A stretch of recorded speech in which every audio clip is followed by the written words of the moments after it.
El querigma.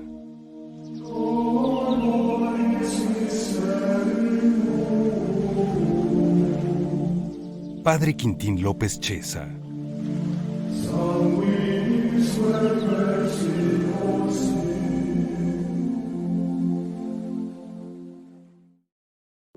Buen día a todos los que nos están siguiendo en estas breves catequesis sobre el querigma, que hemos querido usar nada más algún texto de la Sagrada Escritura para cada tema, para ser así como muy directos a lo que el tema nos pide.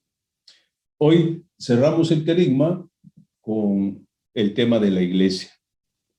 ¿Se acuerdan que el primer tema es anunciar, que esa es nuestra tarea, el amor gratuito, incondicional de Dios para con todos sin excepción?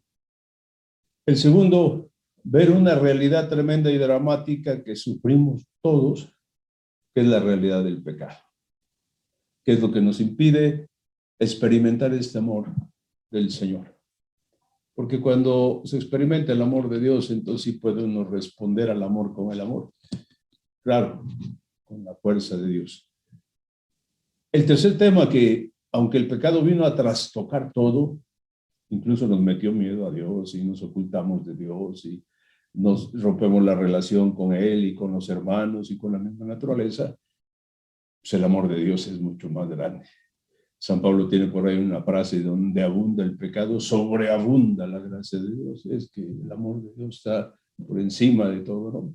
Y por eso inmediatamente nos hizo la promesa de un Salvador, que se realizó a través de toda una historia de salvación, hasta que llegó el Salvador, el Señor, el Mesías, Jesucristo, Dios y hombre verdadero, quien pagó por nuestros pecados y nos liberó de la consecuencia del pecado, que es la muerte, y venció la muerte resucitando. Y luego nos planteábamos, y toda esa salvación que es gratuita, que es don de Dios, ¿qué necesitamos nosotros para que se haga actual en nosotros, para que se realice en nosotros la salvación? Y decíamos dos actitudes fundamentales. Una primera es creerle al Señor, la fe, que por otro lado es un don también de Dios. Se están dando cuenta que todo es don de Dios, todo es gracia, dice San Pablo, todo es gratuito, siempre la iniciativa es de Dios. Porque así es, todo viene de allá, de Él para nosotros. Entonces, creer en esto, creer en esta persona que es Dios hecho hombre, Jesús, y en su enseñanza. Y si tú crees, inmediatamente a la luz de esa fe que recibes, de esa iluminación, de esa sabiduría de Dios, empieza un proceso de conversión. Porque si el pecado entró por un engaño del maligno, Jesús viene a presentarnos la verdad. Por eso Él decía: yo soy la luz de las gentes. Entonces, animados por esa luz, empezamos a caminar un camino que dura toda la vida, ¿no? Pero así ya caminamos con el Señor y dejándonos iluminar por Él y recibiendo su Espíritu, la fe y la conversión. Y hoy cerramos este querigma con el tema de la comunidad de la iglesia. Se acordarán que cuando vimos el anuncio del querigma, de este Cristo muerto y resucitado, que hizo Pedro inmediatamente después de Pentecostés, la gente preguntó: ¿y ahora qué hacemos? Si matamos al Señor de la vida, ¿no? Porque no sabíamos qué era, ¿no? El Señor de la vida. Y el Padre Dios lo resucitó. ¿Y ahora qué hacemos?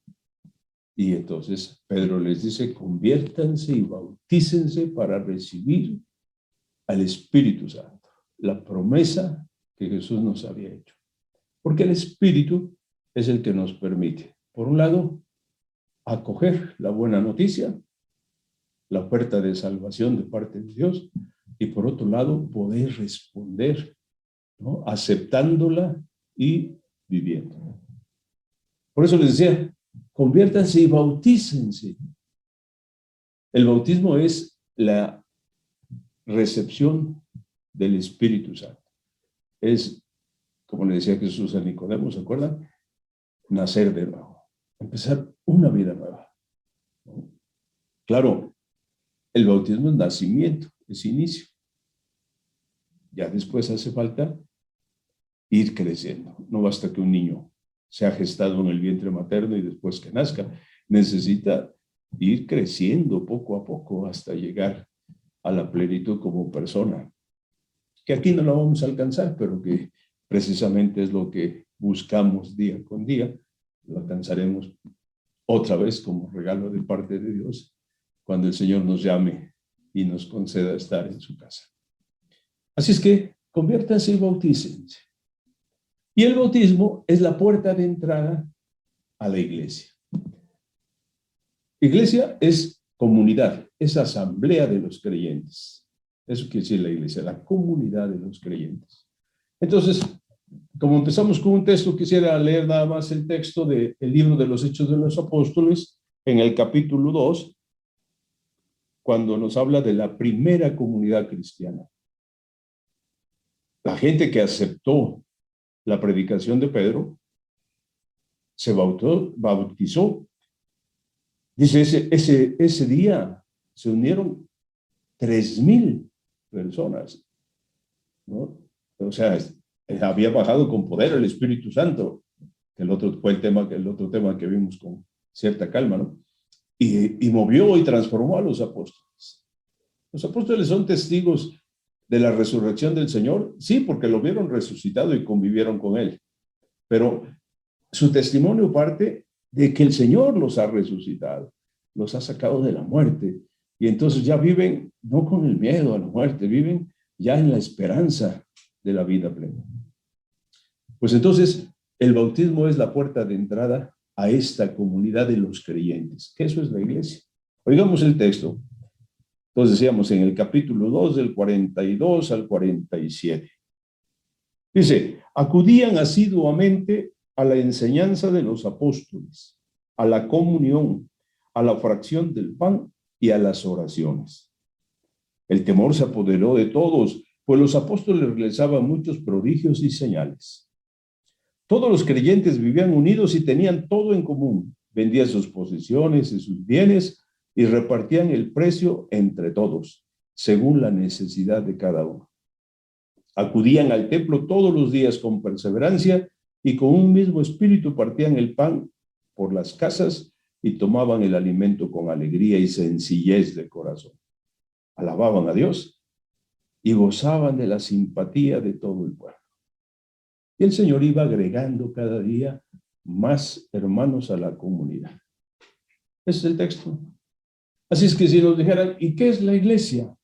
En la iglesia es la comunidad de los creyentes donde se concretiza en cada miembro de la iglesia y la comunidad la salvación que nos trajo el Señor.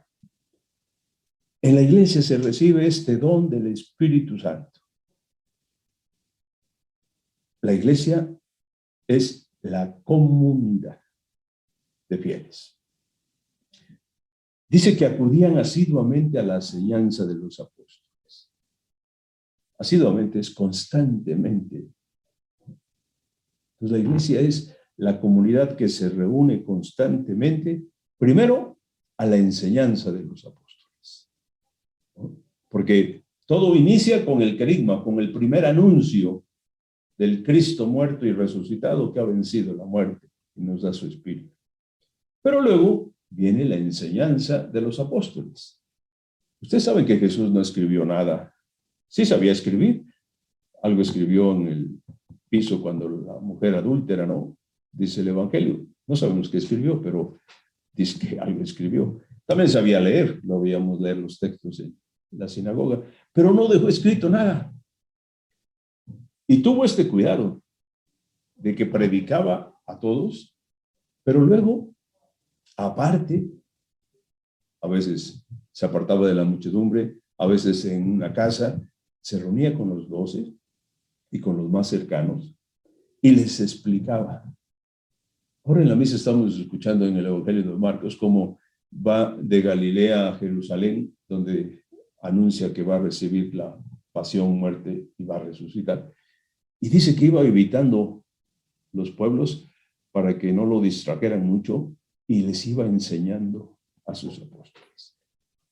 Así es que, aunque Jesús no escribió nada, sí tuvo el cuidado de enseñar a este grupo de apóstoles, porque después los va a enviar, ¿no? Siempre el proceso es, primero uno es discípulo, aprende del maestro, y luego es uno misionero o apóstol, es decir, enviado, eso significa, ¿no? Apóstol, enviado, misionero. Entonces, ese cuidado tuvo. Y no solamente instruyó así con cuidado a sus apóstoles, sino que también les hizo la promesa, como vimos, del Espíritu Santo, para que pudieran comprender la enseñanza y la pudieran vivir. Entonces, por eso dice que se reunían asiduamente a la enseñanza de los apóstoles. En estos tiempos, la tradición oral era lo común. Pues que la mayoría de la gente, es así, no sabía leer y escribir, la mayoría, ¿no? Entonces venía de la predicación. Ya después se fue viendo la necesidad de poner por escrito estas catequesis, estas predicaciones, que es lo que son los evangelios y todo el Nuevo Testamento. Bueno, entonces, ¿qué es la iglesia? Una comunidad que se reúne asiduamente a la escucha de la enseñanza de los apóstoles, la palabra de Dios. Segundo, a la comunión, a la unión con.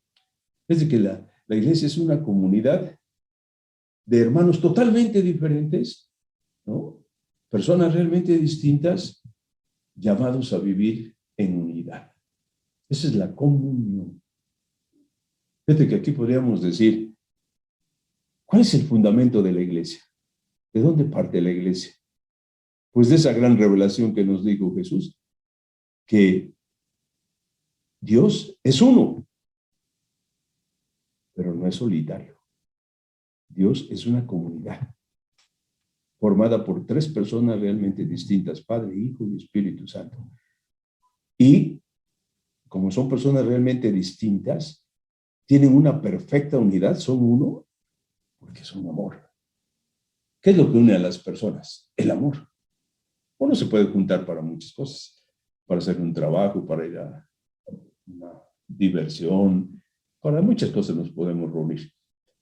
Pero lo que une a las personas es el amor. Por eso, de hecho, cuando Dios crea al hombre, dice que lo creó a imagen y semejanza de Dios. Varón y mujer lo creó. Es decir, no hizo al hombre solo, lo hizo pareja. ¿Qué es el matrimonio? Dos personas realmente distintas llamadas a ser uno. Así es que se trata de la unidad en la diversidad. ¿Qué es la familia? El matrimonio con matrimonio empieza la familia. ¿Pero qué es la familia? Personas realmente distintas, cada hijo ya ves que es totalmente distinto uno del otro, ¿no? Entonces, personas realmente distintas, llamados a vivir en la unidad, en el amor. Esas dos palabritas, ¿no?, son fundamentales, ¿no? ¿Qué hizo el Señor para empezar su plan de salvación? Convocó un pueblo. Por eso a la iglesia, siguiendo al primer pueblo, que es el pueblo judío, el pueblo de Israel, que Dios eligió y más bien lo formó desde Abraham, ¿no? Es gente bien distinta a todos, llamados a vivir en la unidad.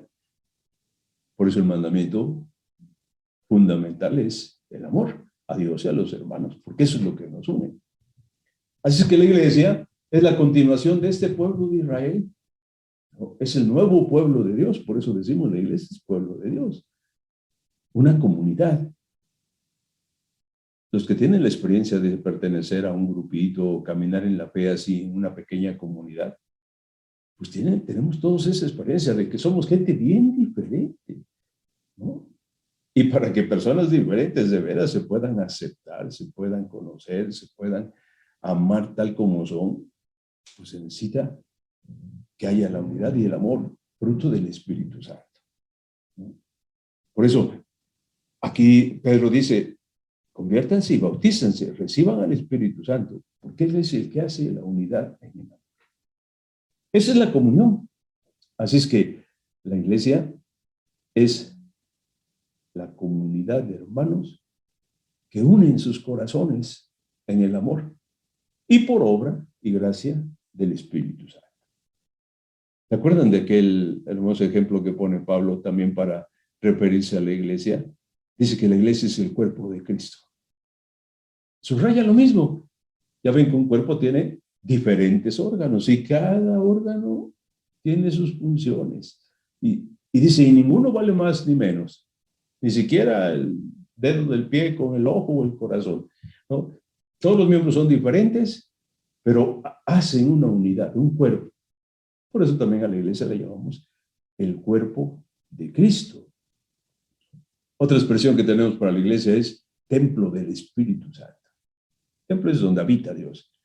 Entonces, la iglesia es la comunidad donde Dios se hace presente con todos sus dones. Así es que esta palabra dice que se reunían a la comunión. Fíjate que para hacer comunión, un primer paso, así humanamente hablando, es reunirnos, es congregarnos. Algunos le llaman congregación, congregarnos. ¿Pero para qué? Para escuchar la palabra de Dios que ilumina, que guía, ¿no? Que nos lleva en la verdad.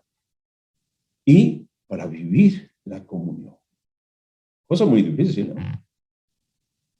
A veces en los grupos mucha gente se sale porque dice, yo pensé que aquí todos eran buenos y santos y que todos íbamos a llevarnos como hermanos. Sí, pero lo que pasa es que somos bien diferentes. Y lo que pasa también es que estamos lastimados por el pecado. Entonces tiene que ser un proceso que implica reunirse asiduamente a la comunión. Así es que esa es una segunda característica. A la fracción del pan ponen la tercera. Así le llamaban los primeros cristianos a la Eucaristía, ¿no? Es que, fíjate, la iglesia, o sea, esta comunidad, hermanos unidos en el amor, es obra de Dios. Y la fracción del pan, que le llamaban así a la Eucaristía, lo que nosotros llamamos la misa o la Eucaristía, el alimento que dijo Jesús, les dejo para que tengan vida eterna, ¿no? Entonces se reunían a la Eucaristía. Y a las oraciones, porque no nada más es la reunión de hermanos, ¿no? Es la relación y la unidad y comunión con los hermanos, pero que brota de la relación y la comunión con Dios. Otra vez, ¿se acuerdan? Si dijimos que el pecado rompe la relación de comunión con Dios, rompe la relación con los hermanos y rompe la relación con la naturaleza, pues el Espíritu Santo, ¿qué hace en la comunidad? Restablece la comunión con Dios, restablece la comunión con los hermanos y restablece la comunión con todo lo creado. Así es que se reúnen a la oración, a la relación íntima y profunda con Dios, ¿no? Jesús había hecho una promesa: cuando dos o más se reúnan en mi nombre, ahí me hago presente. Y cuando dos o más se pongan de acuerdo para pedirle algo a mi Padre se los concederá. Así es que todo esto nos habla de cómo Jesús pensó y quiso una comunidad, un pueblo que se reúne en torno a su Señor para vivir la fe, para celebrar la fe. Y dice que hacían prodigios. Al principio, si tú ves el libro de los Hechos, los apóstoles hacían varios milagros. Se acordarán que Pedro y Juan alguna vez vieron un paralítico que pedía limosna, dijo: yo no tengo oro y plata, pero lo que sí tengo es que en nombre de Jesucristo ponte de pie, ¿no? Y dice que mucha gente creyó. Alguien diría: a lo mejor es lo que falta en la iglesia, que haya más milagros así espectaculares para que la gente crea. No, fíjate que después los milagros que eran así como signos para respaldar la fe van desapareciendo en el libro de los Hechos. No totalmente, porque hasta la fecha Dios sigue haciendo milagros. Pero ¿cuál era el gran milagro ahora? Que dice que a los demás los animaba y querían entrar a la comunidad. la gran señal, el gran signo era, míralos cómo se aman, unidos en el amor. Estas dos palabras. Esa es la comunidad. A eso está llamada la iglesia. Bueno, de tal manera vivían así en comunidad, que decía que eran capaces, como se conocían, como se trataban, sabían de las necesidades de los hermanos, pues el que tenía vendía sus bienes y los compartía con los necesitados de tal manera que a nadie le faltaba nada. Y luego la perseverancia. Perseveraban en el espíritu. Compartían también su vida, compartían su casa, compartían los alimentos, ¿no? Vivían con sencillez, vivían en la alabanza. Fíjate que ese sería el final de la iglesia, ¿no? Una iglesia ¿para qué? Para alabar a Dios. Esta expresión, yo me acuerdo de niño, pero para mucha gente también, dicen, oye, ¿a poco se trata siempre de vivir alabando, alabando a Dios, alabando a Dios? Así se lo imagina uno como cantando y rezando y diciéndole, sí, es parte de la alabanza. No, el que alaba bendice a Dios. Y acuérdense que bendecir es decir bien. Cuando tú bendices, porque dícese bien, cosas buenas. Lo contrario es maldecir. Los judíos luego tienen unos pequeños cuentitos, les llaman Midrash, para pasar la fe a los niños. Y dice uno de ellos, ¿no? Este cuentito dice que todos los días Dios abre la ventana del cielo y se asoma a la tierra para escuchar y ver a sus hijos. Y a veces se espera que digan, ah, Señor, te bendigo, qué buen día, qué buena familia, qué buen cuerpo, qué buena inteligencia, qué bien está todo en mi vida. Dice, a veces tiene que cerrar la puertecita así con tristeza porque sus hijos se levantan diciendo, hey, ¿dónde estás? Oye, ¿por qué no me das esto? ¿Por qué no me resuelves aquello? ¿Para qué me diste esta familia? Mira, estos problemas, estas gentes con las que convivo. Pura queja. Bendecir es decir bien. Y para decir bien hay que descubrir lo bueno que hace Dios en nuestra vida. Solamente así se vive en bendición. Así es que bendecir no solamente es con expresiones y palabras. Vivir en la alabanza, en la bendición, es reconocer la bondad de Dios en nuestra vida, ¿no? El que bendice y alaba siempre está contento. El que siempre está viendo lo malo, que desgraciadamente hay malo, pero si nomás te enfocas en lo malo, siempre te estás quejando, siempre estás lamentando, siempre te sientes como amargado, como frustrado, ¿no? Enojado. Pues los discípulos vivían en la alegría, en la sencillez y en la alabanza a Dios. Así es que esta es la comunidad que nació de la predicación. Y todos necesitamos una comunidad. Yo sé que a veces es más cómodo el individualismo, yo y Dios, yo y los demás, yo y... No. Pero Dios quiso formar comunidad, formar un pueblo, formar un cuerpo, ¿no? La iglesia es ese cuerpo, es ese pueblo de Dios. Entonces, las características de la iglesia son las que escuchamos aquí. Claro, tenemos que ser realistas. Aquí en este texto nos ponen el ideal de la comunidad cristiana. A eso estamos llamados, a compartir nuestra vida, a estar unidos en el amor, a compartir nuestros bienes. Pero hay que ser bien realistas. Si seguimos leyendo, nomás al siguiente capítulo, el capítulo 5, inmediatamente adelante, empieza uno a ver que eso no era fácil. Porque por un lado actuó el Espíritu Santo, que nos une en el amor. Pero por el otro lado estamos nosotros, que necesitamos convertirnos. Y si necesitamos convertirnos, quiere decir que somos pecadores. Por eso a veces decimos que la iglesia es santa, porque está el Espíritu Santo y es el que la conduce y la forma y la hace. Y también tenemos que decir que la iglesia es pecadora, porque la formamos tú y yo, y todos los que creemos en Jesús. ¿No? Si tú, repito, sigues leyendo tantito adelante, aquí ahorita escuchamos, ¿no?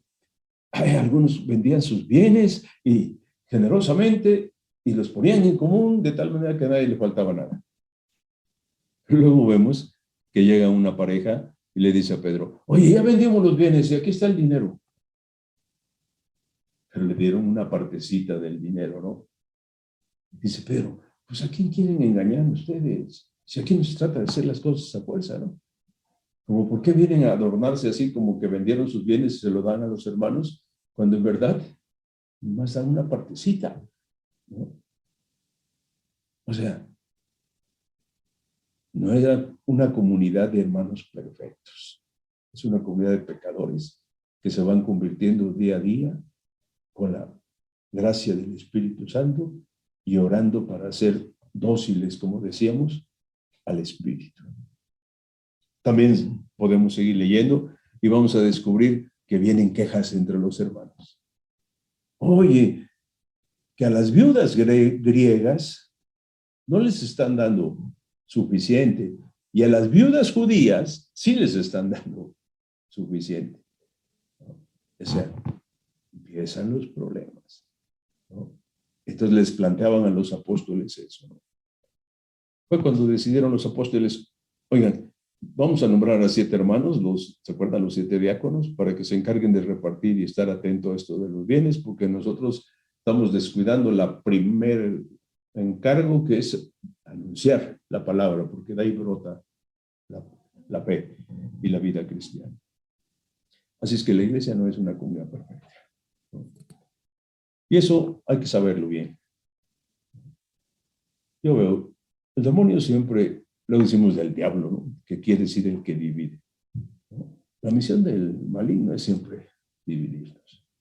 La misión del espíritu es unirnos. Pero uno a veces escucha más la catequesis del maligno que lo que propone el Espíritu Santo.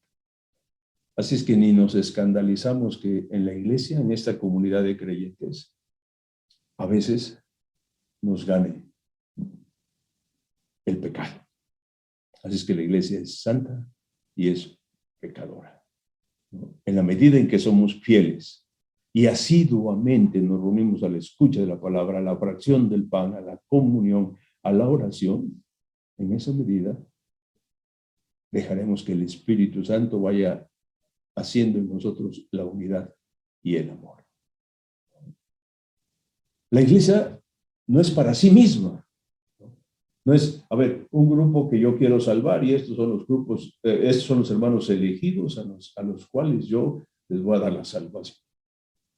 No, la iglesia es convocada por Dios y recibe todas las gracias de Dios. Desde luego, partiendo de su Espíritu Santo, pero para cumplir una misión. Y no podemos pensar en la iglesia si no pensamos en cuál es la misión, cuál es la tarea de la iglesia. Ya no lo leo, pero podríamos pensar en el texto de Mateo, cómo termina su evangelio, Mateo, allá en el capítulo 28, del 16 al 20, ¿no? Dice que Jesús, ya resucitado, se presenta con los 11, ya Judas ya no estaba, ¿no? Y les dice, he recibido todo poder en el cielo y en la tierra. Lo puede decir con todas las letras porque lo vieron muerto y ahora lo ven resucitado. Y es antes de subir al cielo. Y entonces dice, los envío, les encargo. Esta es la misión de ustedes. Esta es la tarea. Vayan y anuncien mi palabra. Hagan mis discípulos. Bautícenlos en el nombre del Padre, del Hijo y del Espíritu Santo. Y tercero, enséñenles a vivir de acuerdo a mis mandamientos. Saben que los mandamientos se resumen en el amor a Dios, al prójimo como a uno mismo. Esa es la tarea de la iglesia.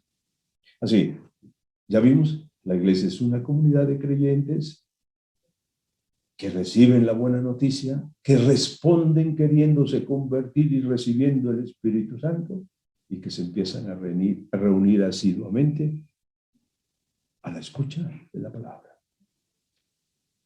a la fracción del pan, a la comunión, a la oración. A veces uno quisiera vivir la vida cristiana, pero no se nutre uno de todo esto que está en la iglesia, que Jesús dejó en la iglesia. ¿Yo cómo puedo recibir el perdón que Jesús ya ganó en la cruz? Ya mis pecados y todos los pecados de todos ya están perdonados en Jesús. Pero ¿cómo puedo hacer que ese perdón que Jesús logró en la cruz y resucitando, yo lo acoja, lo pueda disfrutar? Pues a través del sacramento del perdón, ¿no? Porque ahí, por el Espíritu Santo, ¿se acuerdan aquel texto? Ya lo habíamos visto, cuando Jesús resucitado le dice a los apóstoles, soplándoles, reciban al Espíritu Santo, a quienes se les perdonan los pecados, les quedarán perdonados. ¿Cómo puedo recibir el alimento de vida eterna? Participando de la Eucaristía. ¿Cómo puedo aprender la sabiduría de Dios y dejarme iluminar la vida, todas las situaciones de mi vida? ¿Cómo puedo iluminarlas con la sabiduría de Dios? En la escucha de la palabra. ¿Cómo me puedo hacer disponible a la acción del Espíritu Santo? En la oración. Por eso, toda esta riqueza está en la comunidad de los creyentes. Y ahí la podemos recibir. Y esto todo para cumplir siempre una misión. Para llevar la palabra del Señor a todas las gentes, sin excepción. Sin excepción, a todos. Y luego, bautizándolos en el nombre del Padre, del Hijo y del Espíritu Santo. Ya después el bautismo, al principio, por ejemplo, bautismo, confirmación y Eucaristía, era un solo, se llamaba, son los sacramentos de iniciación en la fe, era una sola celebración. Ya después se fue comprendiendo mejor la riqueza de cada sacramento y es ahí donde surgen lo que llamamos los 7 sacramentos, que es donde la iglesia se va nutriendo de distintas maneras y para distintas etapas de nuestra vida y para distintas situaciones con el Espíritu Santo. Si alguien me dijera, ¿cómo recibo el Espíritu Santo? A través de la oración y a través de estos sacramentos.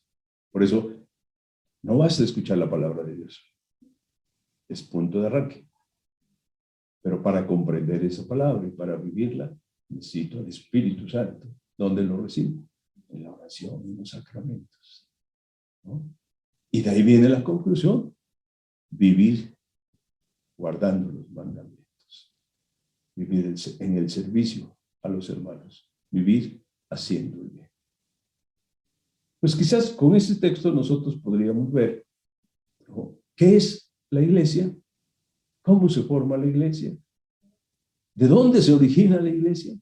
Me voy a ir re lejos, pero es que es el inicio, la Trinidad es donde se origina todo. ¿Cuál es el gran signo de la iglesia? Unidos en el amor. Eso es cuando la gente ve a un grupo de hermanos que están unidos en el amor, siendo diferentes, siendo distintos y vivir en comunión, pues eso no es fruto humano, ese es fruto del Espíritu Santo. Ese es el gran signo, a imitación de la Trinidad. Entonces, ¿y cuál es la misión de la iglesia? Pues que esto mismo que a nosotros nos ha hecho pertenecer a la iglesia y recibir todos estos dones y gracias de Dios, los podamos hacer llegar a los hermanos. De ahí sale que la misión de la iglesia es así como 3 cosas, triple. Le llamamos triple ministerio. Ministerio quiere decir servicio, ¿no? Como 3 grandes servicios tiene que prestar la iglesia a la humanidad. Hacer llegar la buena noticia de la salvación, la palabra de sabiduría de Dios a todas las gentes. Ingresarlos a la comunidad. Ok, ellos, uno no ingresa nada. Entran en la comunidad por medio del bautismo y recibir el don del Espíritu Santo a través de la oración y a través de los sacramentos. Y día a día, poco a poco, vivir según los mandatos del Señor. Que para nosotros Jesús lo resume ya con palabras muy propias: ámense como yo los amado, hasta dar la vida por el otro. Porque es el verdadero amor. El amor siempre es incondicional. Ya cuando uno pone condiciones para amar a alguien, pues ya no se puede hablar de amor, ¿no? Y es incondicional que decir, híjole, te acepto como eres, que eres diferente, no me gusta lo que estás haciendo, no me gusta cómo estás actuando. A veces me molestan algunas actitudes y comportamientos tuyos, a veces siento como un rechazo, a veces, lo que es todo fruto del pecado y de nuestras limitaciones, ¿no? Ah, tengo en la oración, tengo en la comunidad y voy creciendo poco a poco. Pues muchísimas cosas tenemos que decir de la iglesia, pero yo creo que con estas dos cosas fundamentales, ¿no? ¿De dónde viene la iglesia? ¿Cómo se forma la iglesia? ¿Qué es la iglesia, la comunidad cristiana? ¿No? ¿Y cuál es la misión de la iglesia? ¿No? Uno podría resumir, la misión de la iglesia es evangelizar, llevar la buena nueva. Porque así empezó Jesús, anunciar la buena noticia a los pobres, decían. A eso venimos, ¿no? Anunciar la buena nueva, la buena nueva del amor de Dios. Y esa evangelización, claro que es un proceso. Esta palabrita, o crecimiento, o como le quieran llamar, pero eso quiere decir que vamos paso a paso, poco a poco, ¿no? Y que no es de la noche a la mañana, ¿no? Decimos que la misión de la iglesia es este proceso de evangelizar. Tiene como, hace rato decía, 3 ministerios, pero tomando en cuenta lo que es la iglesia, habríamos como 4 mediaciones. Vivir como iglesia, ser iglesia y vivir como iglesia sería la comunión. Luego, anunciar la palabra. Y luego, celebrar. Ya ven que los sacramentos todos los celebramos, porque siempre celebrar el amor de Dios y recibir sus dones. Y luego, servir a los hermanos, guardando los mandamientos. Pues, ojalá con estas sencillísimas reflexiones, más o menos tengamos una idea de lo que en la iglesia comprendemos, entendemos como el querigma, ¿no? Lo fundamental cristiano. Y ahí se desprenden después otras muchas cosas. Pues yo les agradezco muchísimo la atención que han tenido con estos temas y hoy lo hice un poco más corto porque vamos a aprovechar que pues, algunos hermanos mandaron algunas preguntas, pues así como las mandaron, las contestaremos, claro, brevemente, porque algunas preguntas implicaría así como un tema cada pregunta, ¿no? Pero por lo menos sí dar una respuesta breve, inmediata, directa. Bueno, por lo menos es lo que intento. No sé si lo logre, pero bueno, a lo que ustedes preguntan. Muchísimas gracias por la escucha, por la atención y que Dios los bendiga abundantemente. La primera pregunta, Padre, es ¿cuál es el propósito de la oración si al final se va a hacer la voluntad de Dios? El propósito, la finalidad, ¿para qué oramos? Es uno. Oramos para pedir a Dios que nos ayude a hacer la voluntad suya. Porque la voluntad de Dios es buena. A ver, la voluntad de Dios es que todos los hombres se salven. La voluntad de Dios es que nosotros demos frutos. La voluntad de Dios es que nos realicemos plenamente como sus hijos. Así es que la oración cristiana es, Señor, ayúdame a hacer tu voluntad, a hacer lo que tú quieres. Fíjate, hay una diferencia con lo que llamamos la religiosidad natural. Todos los pueblos han sido religiosos y buscan a Dios, pero muchos buscan a Dios en la religiosidad natural para que Dios haga lo que yo quiero. Cúrame a mi enfermo, dame trabajo, dame esta oportunidad, arréglame este asunto, protégeme de esto, ¿no?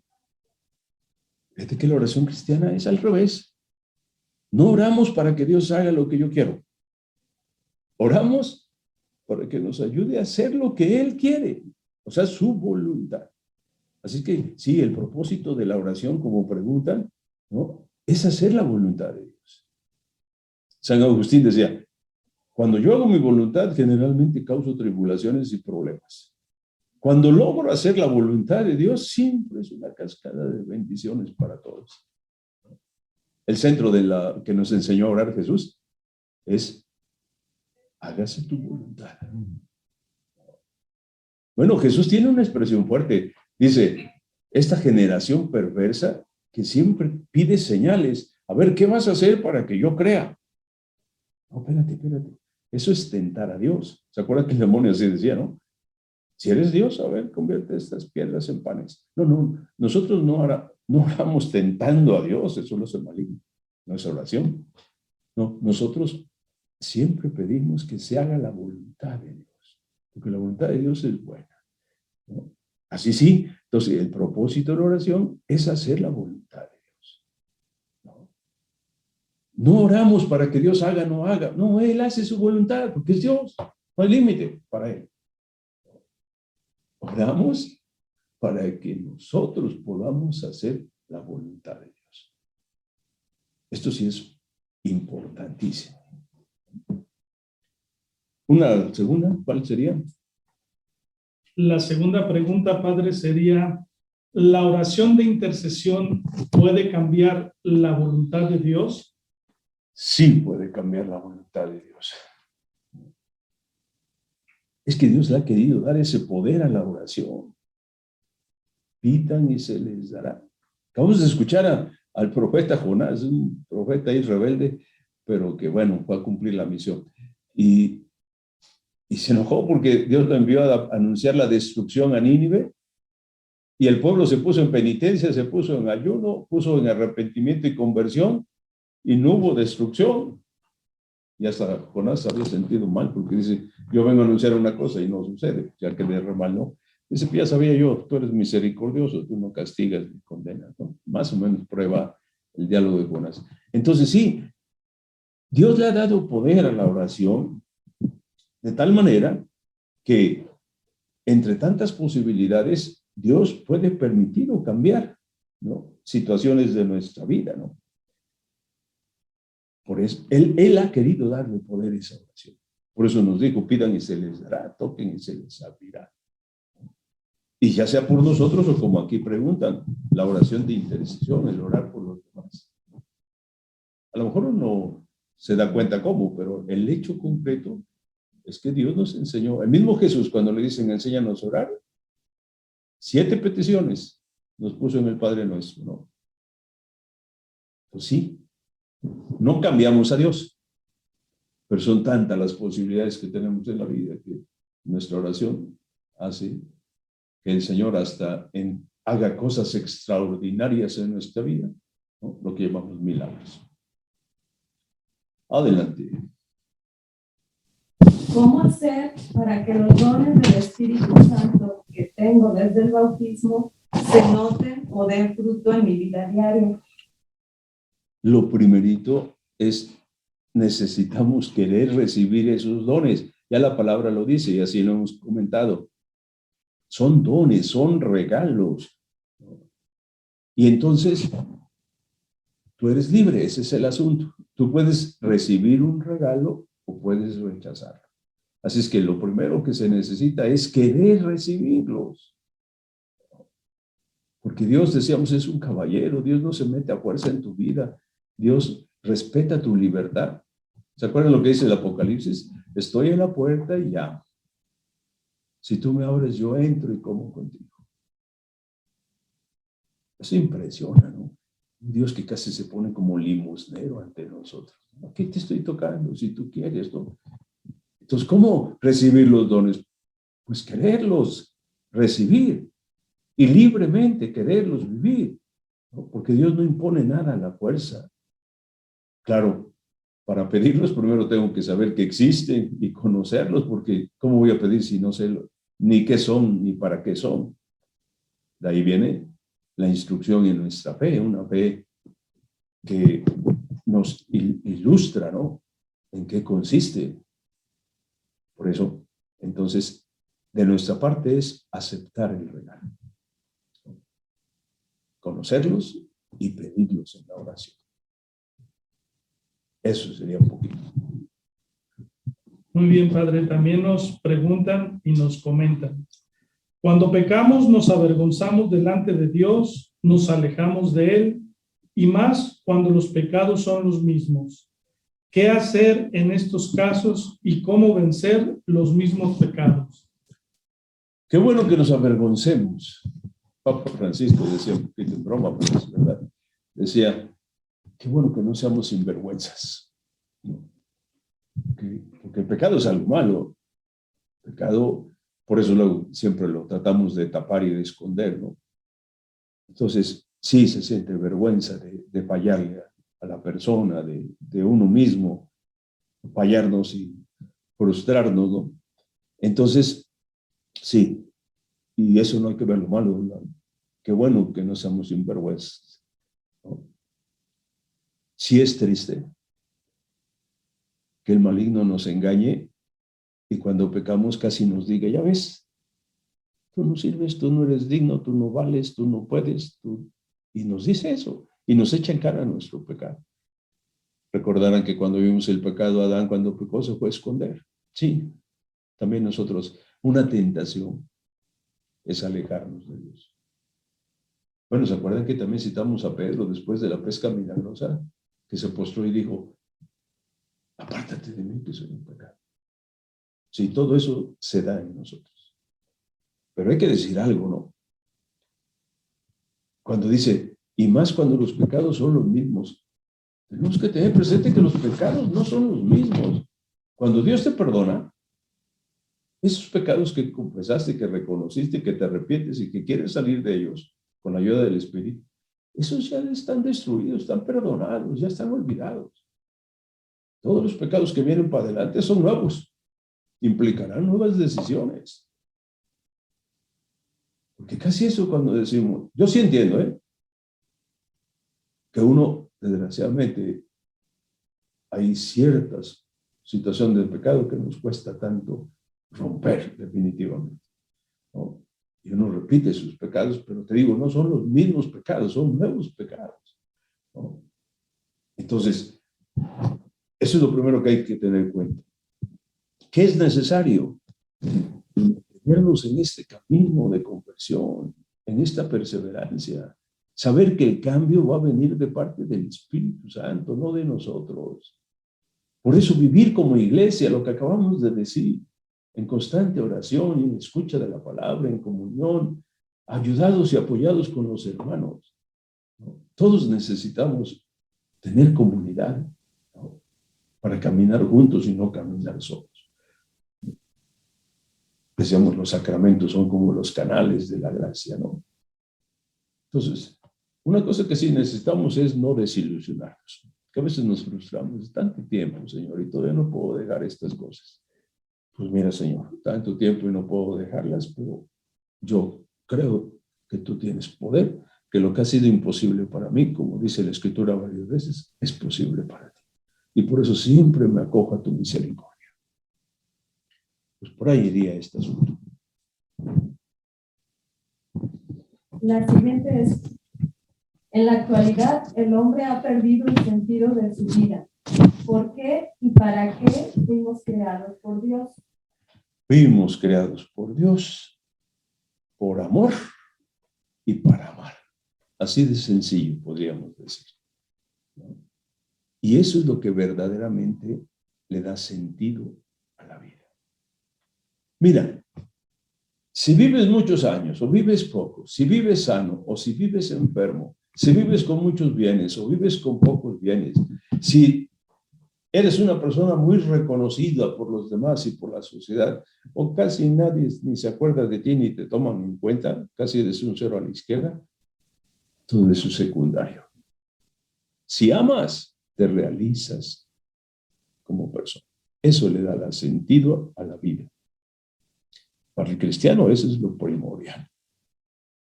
Entonces, saber por un lado que yo no vine al mundo de chiripa porque falló la píldora o por cosas de esas. No, que Dios, como dice Dios al profeta, antes de que fueras concebido yo te tenía en mi mente. Yo te formé en las entrañas de tu madre. Y antes de que nacieras te consagré, te aparté para... Todos fuimos creados por amor, ¿no? Y para amar. Como si tuviéramos eso en cuenta, Sí, haríamos otras tantas cosas que nos toca hacer en la vida, pero eso es lo que le daría sentido a nuestra vida y es el sentido cristiano de la vida. Fuimos creados por amor y para amar. Muy bien, padre. Otra pregunta que nos hacen llegar es, ¿todo lo que pasa en la vida de cada hombre es voluntad de Dios? No todo lo que pasa en la vida de cada hombre es voluntad de Dios. Algunas cosas que pasan son por voluntad propia, nuestra, o por la voluntad del otro. Ningún mal es voluntad de Dios. A veces ahí nos confundimos un poco, ¿no? Hemos insistido, Dios respeta nuestra libertad. Entonces, muchas cosas son porque salen de nuestra voluntad o de la voluntad del otro, que también es libre para actuar, ¿no? Entonces, sí, Dios permite muchos acontecimientos por respetar nuestra libertad, pero ningún mal viene de Dios. Decía que a veces nos confundimos, ¿no? Por ejemplo, la muerte no viene de Dios. Luego, yo sé que con muy buena intención, cuando muere un ser querido de una persona, decimos, tranquilo, es voluntad de Dios. No, espérate, la voluntad de Dios no es que se muera, ¿no? La voluntad de Dios es que lo va a resucitar. Esa sí es la voluntad de Dios, ¿no? Yo sé que lo decimos con buena intención, ¿no? Tenemos expresiones, es que se lo llevó Dios. No, espérate, Dios no se lleva a nadie, ¿no? Dios lo va a resucitar. Porque esa expresión casi parecía decir, Dios lo mató, ¿no?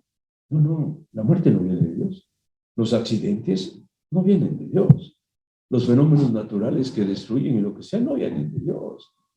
Sigamos destruyendo el medio ambiente, sigamos contaminando, no hagamos casos de cuidar esta hermosa creación que Dios ha puesto en nuestras manos, y luego pues vendrán las consecuencias, ¿no? Así es que no todo es voluntad de Dios. Y algo que quede claro, ninguna cosa mala viene de Dios. Repito, Dios respeta nuestra libertad. Por eso permite. Yo no sé cómo le haría Dios si yo le quiero dar un palazo a alguien, no porque estoy enojado. ¿Qué tendría que hacer Dios? Que a la hora que te fuera yo a pegar se convirtiera en confeti el palo. No, tiene que respetar la libertad, ¿no? Así es que lo malo no viene de Dios. La voluntad de Dios es que el hombre se salve, que el hombre sea feliz. Todo lo bueno, esa es la voluntad de Dios. Como católicos, ¿qué debemos hacer ante la necesidad de hacer marchas y vallas para resguardar los templos? Yo creo que esta pregunta es por lo que nos ha pasado ahora, que pintan la catedral, que se meten luego y que maltratan cosas, ¿no? Bueno, yo creo que tenemos que cuidar lo que tenemos, lo que se nos ha confiado para administrar y cuidar, desde luego. Entonces hay que saberlo cuidar, ¿no? Claro, de forma cristiana, que hay que decir, sin violencia y sin ofensas. Y las manifestaciones y las marchas, con el mismo criterio, no para insultar, no para ofender, no para atacar, no para repudiar, ni siquiera para juzgar a las personas que están en desacuerdo o estamos en desacuerdo con ellas, sino para dar razón de nuestra fe. Por ejemplo, estas marchas de la vida, ¿no? El que va a una marcha por la vida y es cristiano, lo único que va a hacer es decir, hermanos, hagamos conciencia, la vida es el don más valioso, ¿no? Es el principio de todos los derechos de la vida. Promovamos, respetemos, cuidemos la vida. Nosotros vamos a proponer y anunciar el bien y la verdad, ¿no? Entonces, lo importante es eso, sin violencia, sin ofensas, sin ataques, pero sí dando razón de lo que creemos, de lo que pensamos, de lo que somos. Otra pregunta, padre, nos hacen llegar. ¿Qué pasa con los católicos que son apáticos a las invitaciones de nuestros pastores y que nos invitan a realizar algunas actividades. Muchos de los católicos somos católicos por tradición, por costumbre. Ya dijimos, para que llegue la fe, alguien nos tiene que hablar del Señor y anunciar su palabra. Así dijimos que, y así es, así empieza la fe. Pero no es suficiente, no basta creer de oídas. Necesitamos, como lo acabamos de ver en la comunidad cristiana que es la iglesia, crecer en la fe. Entonces, cuando uno no conoce su fe, no es constante, perseverante, no asiduamente asiste uno a la fracción del pan, a lo que acabamos de decir de la iglesia, no madura la fe. Y entonces nos gana el miedo, o la comodidad, o el individualismo, ¿no? Que en el fondo es pecado, ¿no? Y le tenemos miedo a la cruz, ¿no? ¿Por qué miedo a la cruz? La cruz significa el sufrimiento, ¿no? Entonces yo creo que lo que nos falta es eso, ir creciendo como cristianos. Y entonces sí, podremos ser testigos y nadie, yo veo, por ejemplo, que se pierde mucho tiempo cuando le dicen a los hermanos, oigan hermanos, salgan a evangelizar, vayan a llevar la buena noticia a los hermanos. Sí hay que hacerlo para animarlos, ¿no? Pero no se logra mucho. Aquel que tiene una experiencia del amor de Dios, aquel que ve que Jesucristo en su vida le ha iluminado, le ha manifestado su misericordia, le da paz, ese no necesitas decirle ve, ¿no? Le sale, le brota compartir lo que Dios está haciendo con él, ¿no? Así es que en la medida en que crezcamos, maduremos en la fe, en esa medida yo creo que venceremos nuestra apatía y nuestra indiferencia a veces ante tantas necesidades y problemas que hay. La siguiente es, ¿cómo es la verdadera conversión de un católico? A veces caemos solo en apariencia. Jesús denuncia muchísimo eso. Ustedes me honran con los labios, pero no con el corazón. Ya los profetas, muchos siglos antes de Jesús, le decían lo mismo al pueblo. Y hoy nos los tenemos que decir nosotros. Pero a mí me ayuda una reflexión que hace el padre Powell, tiene varios libros, y es un jesuita. Y él dice, si tú me dices que soy hipócrita, o sea que actúo nomás así por apariencias, ¿no? Si tú me dices que soy hipócrita, porque no vivo todo lo que creo, pues te doy la razón. Porque me queda tan alto lo que creo y lo que quiero vivir, que siempre voy hacia allá, ¿no? Entonces habrá muchas cosas que no me vivo. Pero si tú me dices que soy hipócrita, porque no estoy convencido de lo que creo, porque no creo firmemente en esas verdades de fe, porque no quiero vivir realmente eso y me mantengo en el crecimiento de la conversión, entonces no tienes razón. Entonces yo sé que esto va a ser siempre, te digo, fue un reclamo de los profetas, es un reclamo de Jesús y es un reclamo que nos tenemos que hacer siempre. Es muy fácil caer en un montón de prácticas externas o aparentar lo que uno no es, ¿no? Y fue lo más denunciado de parte de Jesús y los profetas en su tiempo. Y seguirá siendo lo más denunciado. Pero no hay que confundirse, ¿eh? Decía esta frase de Padre Powell porque es verdad. Si a mí me dices, ¿tú vives todo lo que predicas? Yo voy a decir, no. Pido al Señor día a día que me conceda ir creciendo en su voluntad. Pero si tú me dices, no estás convencido, no crees, y no quieres, y no pones medios para vivir lo que predicas, te digo, ahí sí ya no tienes razón, porque eso sí lo hago, ¿no? Entonces, ¿cómo distinguir ahí un poquito? Por último, padre, nos dicen que si nos podría usted hablar un poquito de las postrimerías.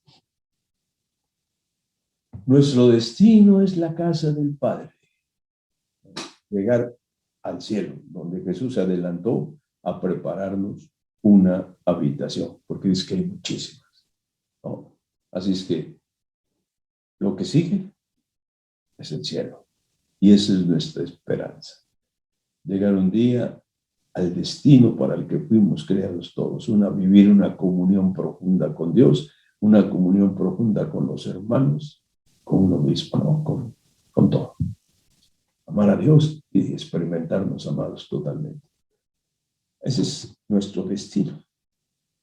Claro, a la hora de morir, vamos a morir como en distintas etapas o medidas o estaturas de conversión, como le queramos llamar, ¿no? Porque, pues, nuestros procesos son diferentes de todos, ¿no? Por un lado, que aprovechemos todas las gracias de Dios, y por otro lado, que realmente tomemos decisiones de seguirlo, ¿no? Entonces eso va a variar. Por eso la Iglesia nos enseña con fundamento en la Sagrada Escritura, pero ahorita no es el tema, de que vamos a necesitar purificarnos hasta llegar a la estatura de Jesucristo, y entonces sí, como hijos de Dios, entrar a la casa del Padre. Por eso hablamos del purgatorio y pedimos por los que se están purificando. Y también otra de las posibilidades es la condenación, que Jesús habla claramente de eso. Es verdad, Dios no condena a nadie, pero puede pasar que el corazón se endurezca de tal manera que uno rechace la misericordia de Dios. Bueno, la enseñanza de la Iglesia dice que en la hora mortis, es decir, en el momento de morir, que todavía no sabemos exactamente, Dios ofrece a todos su misericordia. Y que pueda estar el peligro de que se endurezca mi corazón y yo rechace. Alguien diría, pues será como muy difícil rechazar así, ¿no? Pues a mí me ayuda a ver a los dos ladrones en la cruz, porque uno le suplica al Señor, acuérdate de mí cuando estés en el reino. Y el otro dice, oye, si eres Dios, bájate y bájanos, ¿no? Por eso todos los días cuando empezamos la oración en la iglesia, que llamamos la liturgia de las horas, empezamos con un salmo que dice eso: si hoy escuchas su voz, no endurezcas el corazón. Algo que hay que pedirle al Señor, ¿no? Pero esos son lo que sigue, las postrimerías, ¿no? Ojalá todos podamos participar de la casa del Padre, ¿no? Confiando en su misericordia, y por eso vale la pena recorrer como iglesia, como comunidad de hermanos, este proceso de conversión, porque es el destino final. Pues parece que estas eran las preguntas, por lo menos las que... Sí, Padre, muchas señalaron. gracias. Pues antes de terminar, queremos agradecerle, Padre, por su tiempo, por su disposición y por darnos estas charlas tan enriquecedoras. Muchas gracias, Padre, que Dios lo bendiga mucho. Y quisiéramos pedirle para los que nos escuchan y para los que nos ven, que si nos puede dar usted su bendición. Sí, y primero el agradecido soy yo, porque yo estoy convencido que necesitamos que la gente se encuentre con el amor de Dios. No, ya no basta saber de oídas, necesitamos un encuentro personal, porque de ahí viene todo lo demás, ¿no? Y el que ustedes dediquen tiempo, los medios, su economía y tanta cosa para poder hacer llegar el mensaje del Señor, por un lado a mí me entusiasma, porque me doy cuenta que somos una comunidad que quiere cumplir esa misión que hablábamos, que el Señor nos manda a todos, ¿no? Entonces, pues yo les agradezco que hayan acompañado para poder hacer llegar estas reflexiones. Y claro, yo no así con falsa humildad digo, mis reflexiones. No, yo digo, es Dios quien con su espíritu, que es el maestro interior, te hará comprender, si tú con buena voluntad y le pides al Señor que abra tu oído y tu corazón para que este mensaje llegue a ti. Y por eso le pido al Señor que a ustedes como equipo que me han ayudado a grabar esto y transmitirlo, y a todos los que nos han escuchado, los bendiga abundantemente el Padre, el Hijo y el Espíritu Santo. Amén.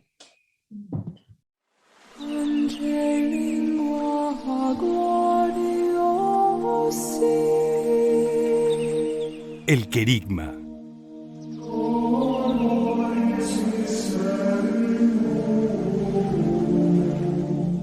Padre Quintín López Cheza.